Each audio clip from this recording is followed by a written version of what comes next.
it's Crusader Rex hitting you guys with another video. Hope you all been blessed and well. So today I like to show you guys my car and talk about how I moved here to Japan and whatnot. So I'm currently in my place right now, but I'm gonna show you guys that in a whole nother video because I want to keep that on the hush because I'm building something in here. All right, so let's get it. Let's check out the whip.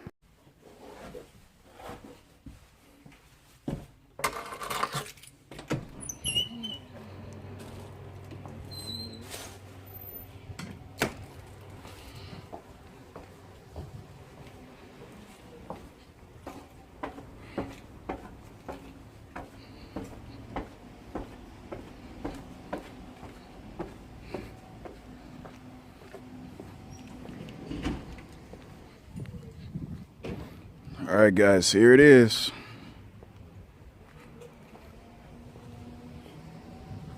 Here it is.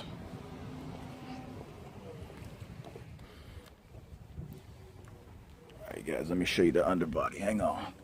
Let me go to the back. Hang on. The frame is literally straight, dude. No rust. Straight, dude. Straight. Yeah, I wanted a completely stock Skyline, you feel me? So yeah, this is the HR34 model. This one's not the ER. This is the non-turbo model. And yes, it is automatic. I need to convert everything. The interior and everything is clean. Like, thank God, like the interior and everything is real clean in here. Like, real clean. I made sure to keep it clean in here. And I put the little Mickey gloves up there, you feel me? Look, got the car freshener in here.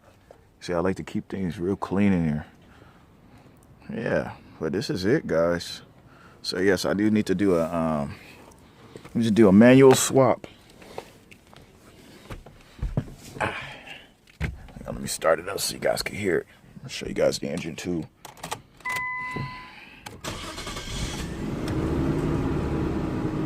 Of course, got the tag down there, you feel me?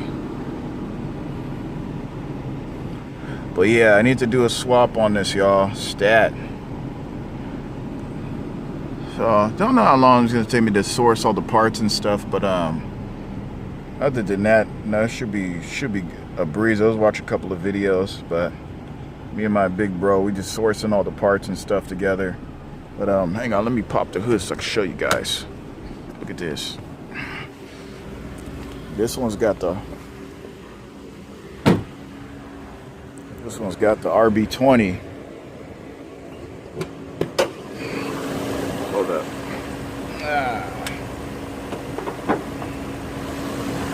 There we go. The Neo RB20. Yeah, like I said, this one's the non-turbo. I don't know if I want to turbo this motor or just pull it and then drop another motor in it. There's the tags right there. RB20. There that go right there. Well, yeah, running on all cylinders, you know what I'm saying? Straight, no leaks, you feel me? But this had to go through inspection. Not like, it's almost like car emissions, but this was called the shucking. So before I got this had to go through the inspection. When I buy from the dealer, my shout out to the dealer. Like, man, he gave me a real good deal on this, dude. Real good deal. Literally real good deal.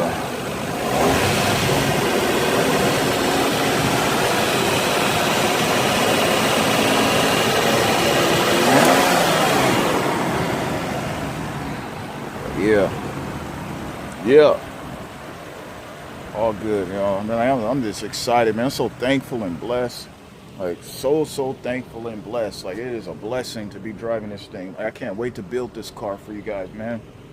Like, y'all gonna see the whole process. Like, I end up manual swapping the S14. You can do the same thing to this car, but didn't get much footage on the other car, you know what I'm saying, back in the States. But I'm gonna try my best to get all the, you know what I'm saying, all the footage for this one when we start doing the build. So I'll be going back and forth to my mentor's shop I already got a parts list made. I said this stuff it's costly, man. The parts for this thing, like like I just sourced a few parts that's just not much, but not sure how long it's gonna take me to build this, but yeah, you guys stay tuned, man. I'm excited, man, for this build. It's going to be cool. It is going to be cool. I am excited. Excited. But here you guys have it, dog. Here you guys have it. And of course, I'm going to get this thing lowered stat. I'm going to get this thing lowered ASAP. Already got wheels picked out. I got the coilovers picked out as well. So that's going to be, you know what I'm saying, that's going to get going. You feel me? Like, they don't have PBMs for this one, though, unfortunately. So I'm running another set of type of coilovers on this. So this is going to be all good. But yeah, very thankful, guys. It was not easy, man. I got to tell you guys, with the stuff I went through, you know what I'm saying, to get to where I'm at now. It was not easy. Do not get it twisted. It was not easy. Feel me? Oh, man.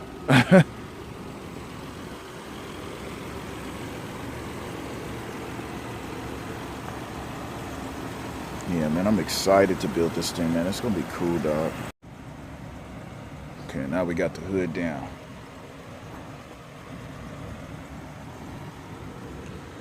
Yeah, it's a real blessing, y'all. Y'all could definitely do this too, man. Y'all could definitely do this. Like, for real, for real. But yeah, I need to manual swap this thing, man. I gotta get the damn clutch pedal. I gotta get the whole gearbox, like all of that, dude. Like, I gotta get all that stuff.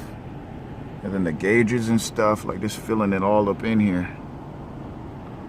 But I say it's perfect, because this is a perfect starting point, you feel me? Like, starting point. Everything is literally OEM in here, so it's perfect. I wanted some bare stock, literally stock, that I can start building from. So yeah, man, we got much work to do in here. Much work. And this thing is, I gotta show you guys this thing on the road, man. This thing fucking pulls for it to be, you know what I'm saying, stock. I be dropping it down in gears and stuff. And then it's got the little power. Got the little power joint right there. Hit that switch up. This thing fucking, it pulls. Like, it pulls. It pulls. Hang on, the camera's acting up real quick. Hang on, guys, hang on. So how did I get here? Sorry, guys, change your scenery. I drove down to my favorite, I don't know if they call this a park. This is a Suzuka Youth Forest. Look at this place. This place is fantastic.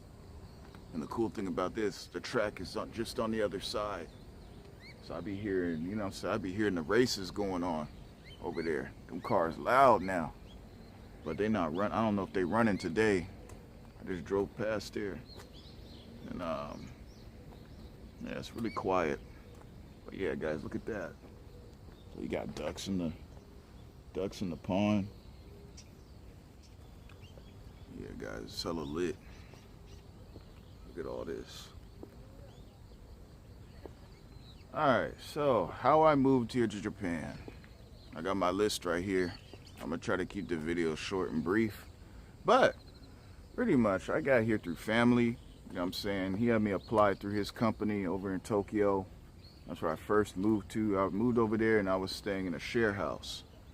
Long story short, like, I was staying in the share house for like 2 years, working for that company for 2 years. And that company happened to be one of the blacklisted companies. But it was a great experience working for them. You know what I'm saying? I love the kids. It's fantastic. It was just that company, man. I don't mean to be, I'm not supposed to be talking down on companies and stuff, but I gotta say this so you guys don't end up, you know what I'm saying, making the same mistake. Just be careful of these companies that you're applying to, you feel me? Be careful, because I struggled, man. I struggled hard with these companies, man. Like, working for them, like, I had to, I was literally working part-time for them. And I wasn't making enough money working with them. Like, I barely got over 100,000 yen working with them. So that's what, 1,000 US. So there's times I would get like, only get like 200, 300 bucks. So I immediately started hustling, man. Like I went to Shibuya, you feel me? Started working in Shibuya. Like I was working in Roppongi. Like I was working all over the place. I was bartending. What else I did? I went from bartending, and then I was club promotion. Like all that was dope. And then got into modeling. So I started modeling. I started applying to a bunch of agencies, and like that was homie for putting me on to one of them. That was hella dope. Like man, I end up landing a commercial deal with Nintendo. Like that was dope. That was dope. Like man, I did not think I would get that audition, dude. Like literally, my agent sent me an email like, "Yo, we want you to come in and audition for this commercial we got set up for Nintendo." I was like, "What? What? Me? Okay, bet." So I rolled up in there. Where was I? Amati Sando, not too far. It's like right near Shibuya, Tokyo. Like all this is within Tokyo. So fucking, I rolled up in there and they had me fill out a couple papers, and I ended up doing 2 auditions with a group of other. It was like 10 people sitting in that in the break room. So we ended up auditioning and did a couple of takes, and then after that they said, okay, we'll call you guys in a couple of days. So boom, after a couple of days went by, I got another email. No, actually I got a phone call. I was like, hey, they the director likes your, you know what I'm saying, director likes your attitude and what you were wearing. So man, I was like, what? Okay, bet. So they want you to come in and do the commercial. I was like, what? Bet. I was like, hey, okay, bet. So man, I'm up here excited and stuff. I end up man, it didn't take long to get to the location. I don't remember what part of Tokyo where this was at for the actual commercial shoot. It was like this house, but this is a house they use for commercials. So it was a nice looking house. So we end up shooting in there, did a couple of takes. I think this was like a 2-day shoot, so I had to come there again. And it was crazy, man. They had hella cameras in there and stuff, and then the director sitting on this high chair, and I had to do a couple of retakes. You know what I'm saying? But no, it was lit. It was lit. Like that was a great experience. You guys could do this too, man. You know what I'm saying? You pull up in here and apply to these modeling agencies, and you might get scoped out. They'll put you on. So yeah, that was a great experience, man. So that commercial ended up airing like a month later. So I was trying so hard not to tell anybody because I was on a not on the contract, but I signed a disclosure agreement. You know what I'm saying? Not to say anything until the commercial launch. It's actually like doing these commercials. Once you sign, like you're gonna do it like first or second keep. Like once you're selected, you have to go. Like you can't back out on the deal because you're the actor of that commercial, so you can't back out. So I had to go. Well, I was damn going. Best believe. So yeah, guys, that was cool. That was actually a cool thing. And then there was another gig with Coca-Cola, but I didn't end up getting that gig. And that one paid a lot too. That was like $5,000 US, 500,000 yen. Man, oh man. But somebody else got that deal. But it's cool, man. I'm happy to be, you know what I'm saying? I know I'm wearing a PlayStation shirt. PlayStation dope too. I know. But I'll say I'm more, like I'm a huge Nintendo fan. So me and Nintendo, we got a good relationship. Look, guy, he got this killer hornet. Look at this, guys. Let's see if we can see him. He's flying up in the trees. There he is. That's a killer hornet right there. Them orange things. Little orange insect flying around. You don't want to go near them. They're dangerous. So, back to the company I was working for, the school I was working at. So yeah, man, I was working for that company for about 2 years. The kids are fantastic. But I was saying their management system is messed up, bro. Like, their management system's messed up. They need some. There's a few teachers in there that's hella cool. You know what I'm saying? But one of the managers that was working there, she had like abuse and power. Like, man, there was something. I don't know what was going on with her. Like, somebody needs to pray for her. But um, like, damn, like I was working in it, like starting out with that company. You know what I'm saying? So these schools, like, you go through multiple interviews. So I did 2 interviews with this company. You know what I'm saying? So I did 2 interviews with the company, got on, and then the day, like on my second day, you know what I'm saying, starting out with the other new hires, like a few of us new hires. Who else was up in there? Sorry guys, I had to put the phone on the charger.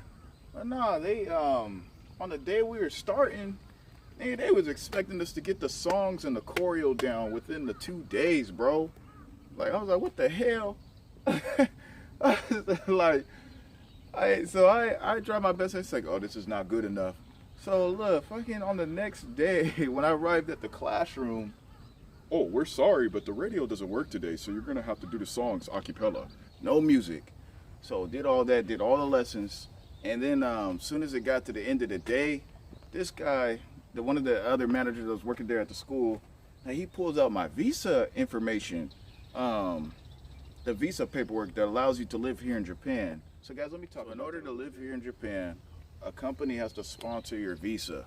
So that could be like 1 year, 2 year, 3 year, 5 year. It depends. But first, getting here in Japan, you're most likely to get 1 year, depending on your circumstances.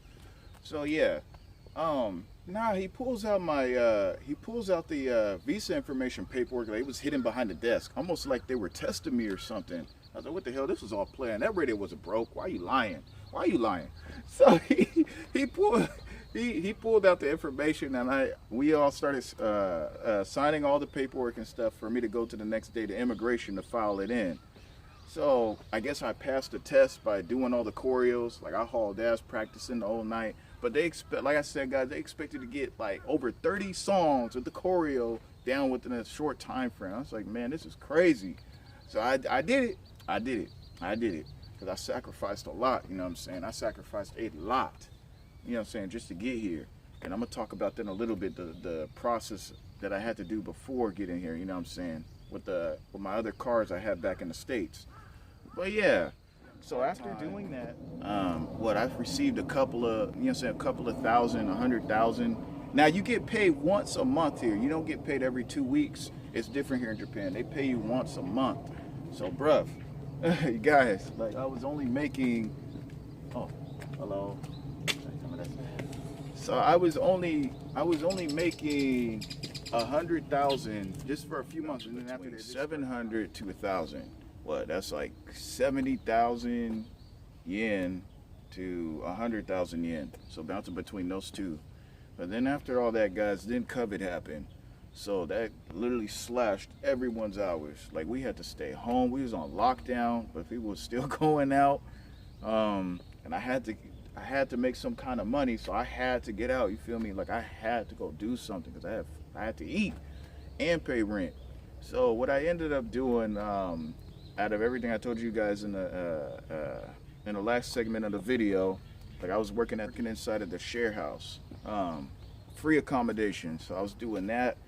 Bartending, and still doing a little club promotion, even though things were starting to lock down, and then one of the clubs ended up closing. So I was like, man, I had to do what I had to do. So I ended up doing free accommodation, cleaning the share house for a while until things started gradually getting back in order, slowly but surely. So man, I was doing that for a while, cleaning the share house. I'm gonna talk about the share house too. That's wild. That's where it's like terrace house in there. Like, I was there for like season 1 and 2. But yeah, guys, COVID happened, and then, you know what I'm saying, everything went on lockdown. So that was crazy, bro. Like, the streets were literally empty. Guys, I needed more work to do. So what I ended up doing, I ended up hopping on Craigslist, and I started applying to more jobs. I found this one with automotive. I was like, oh, cool, right up my field. So I end up sending this gentleman an email. You know what I'm saying? He had a couple of pictures of cars and stuff, and he just wanted somebody to help him because he was getting of age. So yeah, I hit him up and did a small little interview over the phone and stuff, and he had me pull through, and I started turning wrenches on some cars. Like he got some nice cars in there. Like he's got a whole bunch of American muscle cars, like a whole bunch of Corvette Stingrays all up in there. Crazy. Half majority of them were shells. No motor was in them. I was like, dang man. I was like, man, I want to try to buy one of these off. But yeah, I was working with him for a while. Really great guy. So I was telling him what was going on. You know what I'm saying? When I was working at the school, and he helped me out. He helped me out. Thank you, sir. So he helped me out for a while. I was working with him, and then back to the company, the school I was working at. So my visa was getting ready to expire. So it was a 1-year visa. So I ended up renewing it the last time with them, and then when it came to the final time, I was telling them, okay guys, my visa's getting ready to expire. I was telling them like 3 months prior to my visa getting ready to expire. It's like, oh, the manager guy was like, okay, we'll get to it, we'll help you.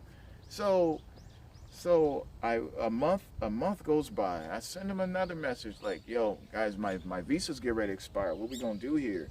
Now the lady that I was telling you guys before, she got demoted because she ended up telling off another Japanese teacher, and the other Japanese teacher wasn't taking that abuse, so she ended up reporting her to the owner of the company. So she got demoted, and then the other manager dude that was holding my visa, he got promoted. So fast forward, I'm up here waiting on the paperwork to renew my visa, and then out of nowhere, as he was saying, okay, we'll get to it, this man tells me, oh, sorry, the company decided not to sponsor your visa. And I had 1 month, guys, I had 1 month left before my visa expired. So I'm sorry, like I lost it. I low-key cursed him out. You feel me? I'm sorry, like I didn't mean to, like my temper got to me. So after talking with them and then hung up, then I just immediately started applying to a whole bunch of schools, like randomly, like to where I'm at now. Like I'm over here in Suzuka, Mie, like where I was staying at in Tokyo, Sumida, Tokyo. But now I'm in Suzuka, Mie. But guys, I just literally like thank Father God. Like I'm so grateful. Like I just immediately started applying to a whole bunch of companies. Like I didn't know where I was gonna be at. I just started applying to a whole bunch of companies, and immediately this lady hit me up like, hey, we're hiring. We need a teacher. Another one, she bounced out on us. You know what I'm saying? She bounced out on us. Like, so I was like, okay, great. So we literally did the interview that same day. That same day did the interview, and then I got hired, and I was working for her for a little bit. Then after that, it wasn't much. I wasn't making much. Sure enough, after working with her for a little bit, and I noticed something wasn't right. Like I was working with some of the other Japanese teacher and the other foreign teachers. So they were telling me that something wasn't right with her company. She ends up releasing 2 of her employees. One of them was Japanese and the other one was foreign. So about a weekend, she ends up pulling me aside for a company, annual company review, like within 2 months within the company, because I was on a 3-month probation. So she ends up pulling me aside and talking to me, and pretty much I got released because of my mask below my nose. And then cleaning the floor with soap and water. Her classroom was not clean at all, not safe enough for the kids. And then keeping the towels clean. Like, it's this whole bunch of stuff, dude. Like, just a whole bunch of small, trivial things. So she ends up releasing me because of that. So yeah, guys, so mind you, her area supervisor, like, he was not, like, his mask was below his nose, you know what I'm saying? But she didn't really have nothing to say about him, you feel me? So I was like, I knew something was instantly wrong. So what I did, I should have used my phone, but I ended up using the company phone because we snapped pictures, you know what I'm saying, of the kids during their lessons, just to show the parents. So boom, I end up, so when the parents are coming to pick up the kids, I snapped a photo with him by the door with his mask down. So he ends up, when I put the company phone down, he ends up picking up the phone. He ends up deleting the photo. You know what I'm saying? I was like, why did he? I asked him. I was like, why did you delete the photo? Oh, because we have too many. These pictures aren't too good. You know what I'm saying? And he just made up some excuses. You know why he deleted. He didn't give an exact reason why he deleted the photo. He got caught, bro. Like he got caught. So, so pretty much after all that happened. Fast forward to now, like I immediately start snapping photos with my own phone. I didn't even use the company phone this time. I snapped photos with my own phone because his mask was below his nose. You feel me? Like, so I end up snapping photos. I sent everything. I sent all the evidence to my union. You feel me? Like, because they needed evidence. So I sent all that to them, just to, you know what I'm saying, just to get them, because it was just crazy, y'all. It was wild. Yeah. Shout out to Bradley and Champagne. I thank you for fighting alongside me. Thank you. I'm so thankful to you guys. Thank you. So we ended up winning because she tried to, I was in a company apartment, you know what I'm saying? I was in a company apartment. So she tried to tell me to move out the next day. And I was like, no, that's not happening. Where am I going to go? So yeah, that's when so I got a hold of my union rep, and it's like, she's not allowed to do that. Like, they don't, like, that's against the law. They're not supposed to do that. Like, you're not allowed to do that. They're not allowed to boot you out the apartment. Was saying they have to get like a court order or something like that to get you, get you out the apartment. So after battling with her, this went on. I was out of work. So what I immediately did, I did the same thing. I just started going out, applying to different schools. And I just started doing English gigs, just to keep the money coming in. Then finally, it was just enough, guys. Like, I walked all these streets, dude. Like, I know Suzuka Mie like the back of my head. Like, just walking, just mobbing deep. And I'm telling you guys how I found the Skyline. So, just mobbing around, getting to know the locals, just talking to people. There's mostly Brazilian and Japanese mix here in this area. So, after all that, guys, I just had enough. So I ended up getting another job. I ended up getting hired to another school back in Tokyo. But guys, I just had enough. I ended up calling my, my little bro back in America. I just talking to him about everything, and we talked. And I was just planning to just come back to America. I was just planning to just come back to America. I had enough, and things that went south, because then his mom was like, I'm sorry, Malcolm, I don't want anybody outside of my son's friends to live in my house, because she was renting her house out to us, so that didn't work out. So I was like, okay, what am I going to do? So I end up, because I already turned down that company, the one in Tokyo, I turned that down. So so after sitting in my place, figuring out what I'm gonna do, I got hungry, and I ended up going down to the convenience store down the street from my place. So as soon as I grabbed my food, I'm walking out the door. It's nighttime. There was this African Japanese guy calling me over. It's like, hey, you, towards him to see what's up, and his English was perfect. Like, his English was great. Like, I just told him the whole story of what I was going through. So after that, he said, hey, I want you to apply here. Like, he helped me. Like, he had me go down to these temp agencies. I started applying to a whole bunch of companies, and they got back to me. It was a gig with IT, but I didn't speak enough Japanese, so they didn't really get back to me. So I ended up going to another agency, applied with them. They didn't get back to me. Then he hit me back up, and it was like, okay, now I want you to go here, go apply here.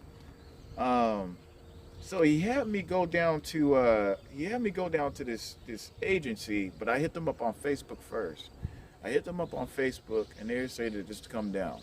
So I went down there, and I showed my visa, and then she was like, I'm sorry, but your visa doesn't qualify you to work in these, these factories and stuff, because I was just gonna get a factory job. So she's like, but she said her husband works at a school, and she said she'll reach out to him because their school's looking for teachers. I say, okay, interesting. I at this point I was like, okay, I'm just gonna take it. And say I was starting to run out of money. Say because I had money stacked up from working at the last school, so I stretched that. Like I stretched that money. So she contacted her husband. I ended up redoing my resume, everything. You know what I'm saying? And I ended up talking to her husband. So he put me on. He talked to his manager, and I sent my resume, paperwork, everything to him. So I ended up getting my interview. I ended up doing 3 interviews with this company. That's usually how it is with most of these companies. Usually do like 2 to 3 interviews. It's not just one interview with these schools. So, and mind you guys, prior to these schools, man, I was applying to multiple schools. So I got turned down to these other schools. So I didn't make the cut. You know what I'm saying? So I end up after going through these interviews, I end up passing. Like I passed it. Like I got the work. Like I got the job. And I don't like to say job, career. We got the career. So guys, I was just ecstatic. And then while all this was happening, you know what I'm saying? Let me rewind back a little bit. While all this is happening, while I was applying to these schools, walking around these streets, you know what I'm saying? I end up seeing this R34 Skyline. Nice sedan, just sitting right in the lot, this dealership lot, owned by a Brazilian guy. Someone just told me, I'm just gonna walk in there. I'm just gonna walk in there because I saw it before. So I just went in there and started talking to the guy. Like, very cool guy. Like he's Brazilian, not Japanese mix. He's Brazilian, full Brazilian. So talked with him. His English is broken. He understands a little bit. So I spoke the best Japanese that I could with him and told him I'm very interested in this car. So we worked out a deal, and then I ended up stacking my money over the months. Like I ended up stacking, you know what I'm saying? And then I ended up buying the car. You know what I'm saying? So I was like thankful to God. Like I'm so thankful. He ended up inviting me to a drift event. So I ended up going to that drift event. This is trailing along in my last videos. But he ended up inviting me to the drift event, and I just instantly clicked with everyone there. Like talking to people, they're hella nice. They're all mostly Brazilian and Japanese mixed. So yeah, I end up running to the other guy, Mr. Tsukikawa. Shout out. Ended up running into Mr. Tsukikawa there at that event. We were following these guys for a long time. You know what I'm saying, on Instagram, and then they actually meet them all in person for Dory Door. Like it's fantastic. So yeah, he ended up taking me to the event, and I ended up doing some ride-alongs and stuff just to get a feel of the track. It was cool, man. It was cool. But yeah, guys, I really been through a lot. I don't want you guys to think that this was easy. I went through some stuff, and I still got even more to talk about, like the share house, everything back in Tokyo. I still got to talk about all that, but I think I'm gonna do that in a whole nother video. Like I had some fantastic experience in that share house, like great, but also some other things I like to talk about that went down that are not so good. But yeah, guys, I think I'm gonna wrap this video up, go get something to eat. I didn't eat breakfast yet, so I'm hungry. Like I'm hungry. Like I literally came down here, like woke up, came down here. I was like, let me hurry and finish this video, guys, so I guess tell you guys update about my life. But no, everything is going good. I'm very blessed and grateful, thankful. Like I'm always thankful. Like I've been through a lot. This is cool. Like I'm so grateful. But guys, I'm just gonna keep it pushing, man. Keep going with these trials, man. I'm gonna keep going. I'm staying strong, doing the best that I can. But I thank you guys for bearing with us and stuff. And get any questions answered, you guys can comment below. Like, share, comment, subscribe, whole nine. It'd be wonderful. But yeah, guys, I'm gonna talk about more in other videos, like more of how to get here, getting your driver's license, everything, guys. I'm gonna talk about all that, and also how the Akiba Drift Crusaders started. Like we're called Crusader X now, but it's the whole nine of how all that started. Because me and Keyshawn started it. But we gonna talk about that. All right, guys. Well, I'm gonna talk to you guys later, and we outro. Peace.